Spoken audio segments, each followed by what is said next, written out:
Hello everyone, I'm Divya, Tyler. Isaiah. and today we're going to be presenting about Korean pottery. So, these are just some of the things that we're going to talk about. We're going to tell you about the history of pottery, a key event in the development of pottery, the Imjin War, and then a few types of the most common pottery, and then the modern use. All right, starting with the Dolmun period, this takes place about 8000 to 1500 BC. The syllable Dul translates to comb, and Mun translates to pattern. The hallmark of this period is its comb pattern pottery, shaped by hand and decorated with repeating geometric lines. These vessels were used to store gathered materials such as grains and nuts. However, this changed at around 1500 BC as agriculture started to spread and communities grew more permanent. Pottery took on a new role and a new tradition emerged. Mumun, meaning plain pattern. These vessels were simple, smooth, and utilitarian. These pots were larger, sturdier, and made for farming life. They were made for storing harvests, cooking for bigger households, and for fermenting food. And as the Korean peninsula entered the first centuries of the Common Era, it began to experience increasing contact with its powerful neighbor to the west, Han China. The first technology to come over was the potter's wheel, introduced sometime between the 1st and 3rd centuries AD. Prior to this, pottery had been slowly hand-shaped, but the potter's wheel allowed potters to spin clay into perfectly symmetrical forms much faster. Long-necked jars, elegant cups, and pedestal vessels began to appear, their forms closely echoing the ceramics of Han China. This mirroring wasn't as much an imitation as it was an adaptation. Korean potters learned the technique and formed it into their own. The second advancement was even more profound. The new kiln designs could reach above 1000 degrees Celsius, which enabled the creation of stoneware, which was harder, denser, and more durable. High firing became the foundation for every major Korean ceramic tradition that followed. All right, next is the Three Kingdoms period. Each kingdom adapts stoneware into its own distinctive technique.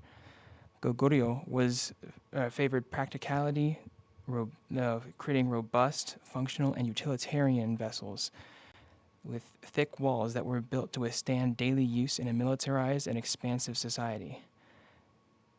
Baekje takes a different path. Known historically for its elegance and refinement, Baekje potters developed graceful silhouettes and carefully controlled firing techniques. Silla potters produce thin-walled gray stoneware that was often astonishingly light despite its strength.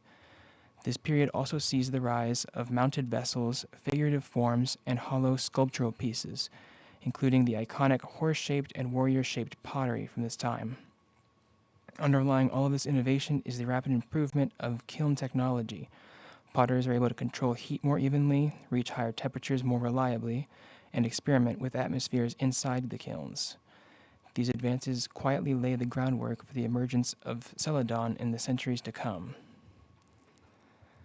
Once Silla conquered the Korean peninsula, Buddhism spread across the country.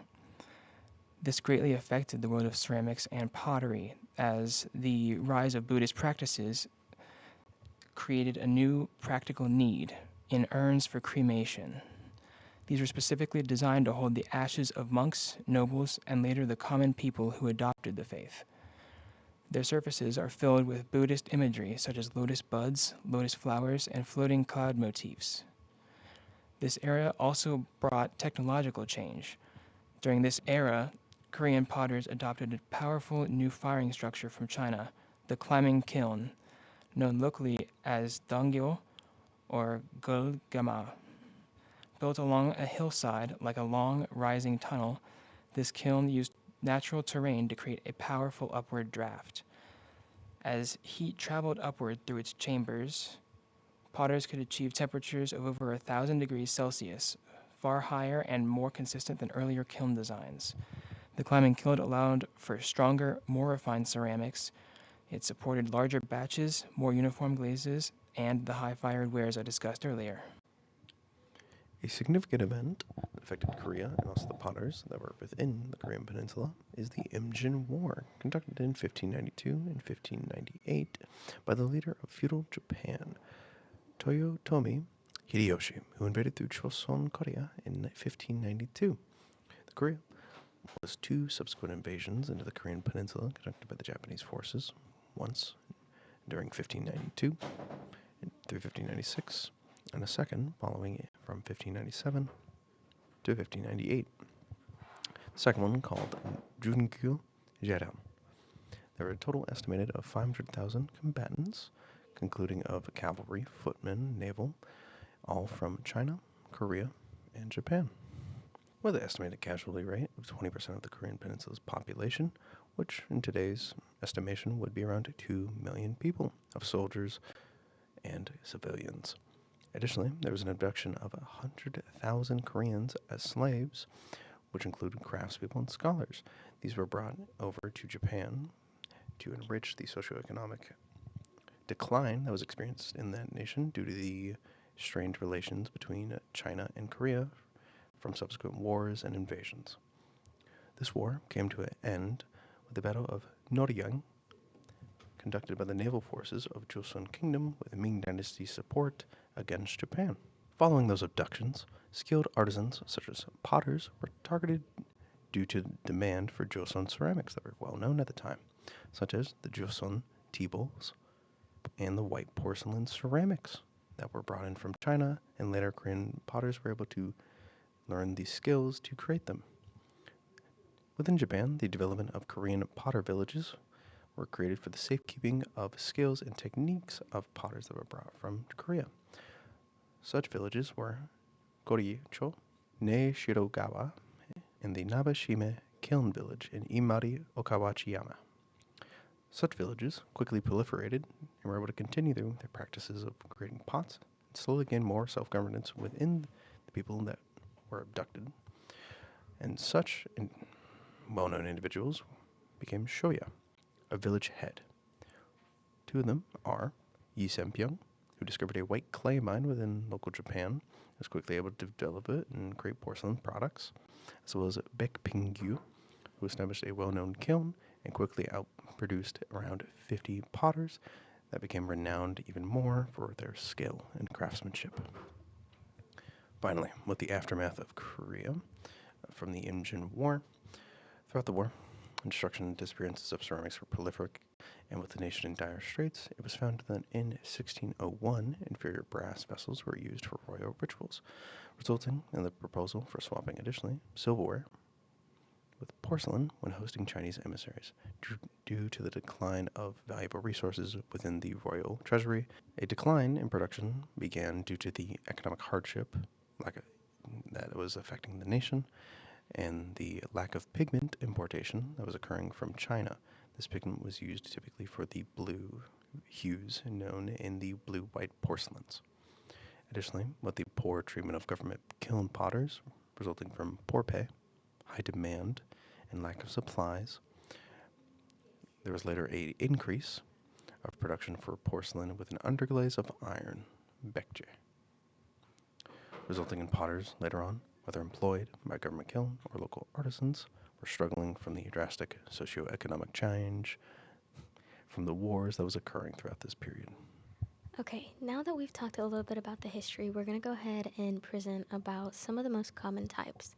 The first one we're going to talk about is Cheongja pottery, also known as Celadon, and it's from the Koryo dynasty dating back to 918 to 1392 CE. Now, if you look at the word Cheongja, Cheong means blue-green and Ja means porcelain, so it quite literally translates to blue-green porcelain. And this was considered the stuff of kings. Back when Cheongja pottery was developing and really popular, there was a lot of heavy Buddhist influence. Because of that, there was an encouraged growing need for fine vessels to be used during ritualistic ceremonies. This pressured a lot of Korean artists to achieve even more finer quality, beauty, and elegance through their current pottery techniques. And of course, they did that through their inlay and glazing techniques. Inlay is just a fancy term for the decor or the design on the pottery. As a result of this, Goryeo royal court members used Chongja pottery in their palaces as fine art for display or in daily use. The bottom left picture showcases an incense burner that would be used in ritualistic ceremonies. Next to that is a display vase, which is kind of the type of fine art that would be displayed in the palaces. And the picture on the far right shows a couple of vases and bottles. The bottles were usually used to hold wine or other types of liquid, and the vases would be used as display or to hold flowers or something like that. Now, there's a few distinct characteristics that set apart Cheongja pottery from other types of pottery. The first and the most prominent is the green hue that it has. This is a result from the iron in the clay reacting with iron oxide, manganese oxide, and quartz particles that are in the glaze. On the picture on the right, you can see some of the pottery pieces, what they look like before firing. After they come out of the kiln, they get that green hue because of the reaction that happens as they're being fired. Another distinct characteristic is the inlay, or the decor and design that I mentioned earlier. Cheongja pottery uses unique sangam technique, which is where the motifs or the symbols are etched on dry clay and then filled with black or white slip, which is basically like a clay paste. In the bottom left picture, you can see a water bottle with crane inlay on it, which is a popular symbol of Cheongja pottery.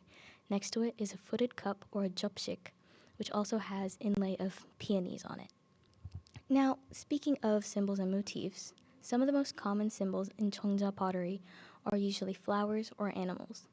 You saw the crane and the peony earlier. Here are a few more of the most common symbols. On the very left is the dragon. This is a symbol of almighty or power. Next to it is the tiger, which showcases guardian or protection. Below, on the right-hand side, is the lotus. This is another very common symbol on Cheongja pottery. It's used to symbolize sun and the mercy of Buddha. This might be something that you see in some ritualistic ceremonies. And next to it, on the very far right, is the chrysanthemum. This symbolizes health and well-being. This might be seen when given in gift sets or something like that. The symbols and motifs on Cheongja pottery were representative of spiritual beliefs of Korean people, which were fostered by shamanism and Buddhist influences. Baekje pottery is closely tied to Korean national identity. It originates in the Goryeo dynasty when potters first experimented with white clay bodies coated in pure lime glaze. But it wasn't until the Joseon dynasty that it became into its own. Part of this rise came from the international exchange with China. This new style was shaped by Confucian values, which guided nearly every aspect of Joseon life. Baekje embodied the ideal beauty that was one of purity, restraint, balance, and moral clarity. To maintain this purity, white porcelain was produced in tightly controlled facilities known as the official kilns, government-run workshops that created ceramics exclusively for the royal court. Only the finest clay could be used, only the more skilled artisans were allowed inside, and only pieces of exceptional perfection were delivered to the palace. Baekje became a symbol of moral order, scholarly virtue, and the quiet dignity that defined the Joseon worldview. All right, so here are some of the more common types of baekje. We have sun baekja, which is a pure white porcelain with no painted decoration, just a transparent glaze. Sangam, which is an inlaid white porcelain with carved inlays, often filled using a contrast color. Then we got Changhua, which is a white porcelain with cobalt blue underglaze patterns. We have Cholhua, which is a white porcelain with iron oxide underglaze that turns black-brown.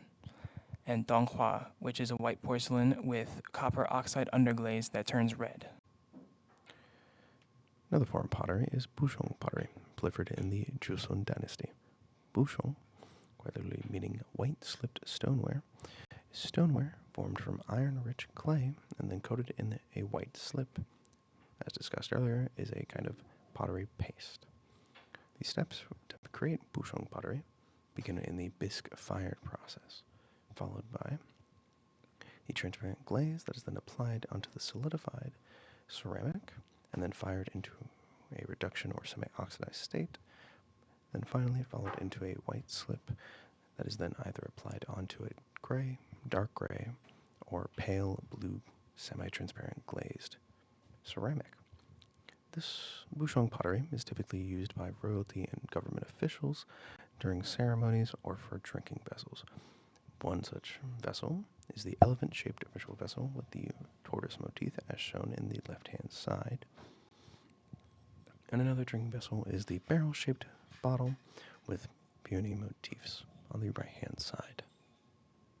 Then, as of 1421, King Sejong decreed that craftsmen must sign their production, their ceramics. This was in order to keep track of the craftsman's skill as well as to see which kiln produced the best material to be used for royal rituals. Bouchon pottery was a brief history of around 200 years before slowly falling off by the mid 16th century.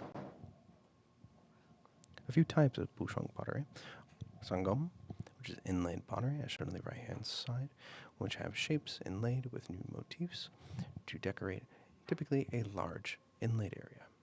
And then inhua, which is the stamping technique, is used to carve similar motifs as discussed previously, but in this case in large quantities, typically in more specialized formats, and allowing for more uniform products, such as plates and utensils and other such daily used ceramics.